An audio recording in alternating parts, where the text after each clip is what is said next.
Hello, I'm Timor in Kuala Lumpur with the main stories on Al Jazeera.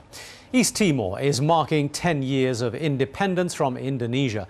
But after what's been one of the most expensive nation-building projects in history, a new report is questioning how that money has been spent. An East Timorese institute says about 10% of international aid has actually entered the local economy.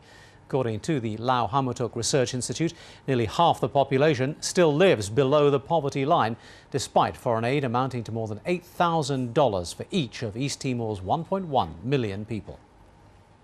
About half of that money is from UN mission expenditures, and it's very clear that the UN spends a lot of money paying for foreign soldiers, importing foreign equipment, cars, computers, building materials, etc., paying international staff much higher salaries than they pay local staff. And this is all documented information in UN reports. It's not really up for dispute.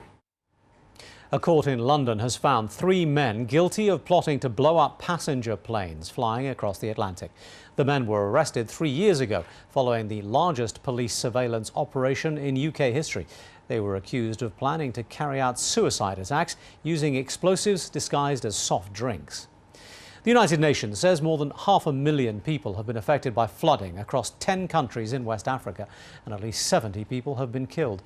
Worst hit so far has been Senegal. Weeks of heavy rain there has forced more than 250,000 people from their homes.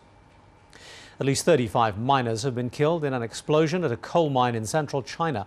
The country's work safety watchdog says another 44 are trapped following the blast in Henan province. 14 miners did manage to get to safety. It's not known what caused the explosion.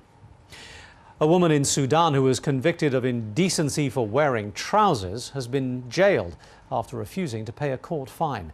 Lubna Hussein's case attracted international attention because under Sudan law, she could have received 40 lashes. Human rights campaigners have called for an end to the indecency law in Sudan that bans women from wearing trousers in public. You'll find more on all those stories and much more at our website, aljazeera.net/English.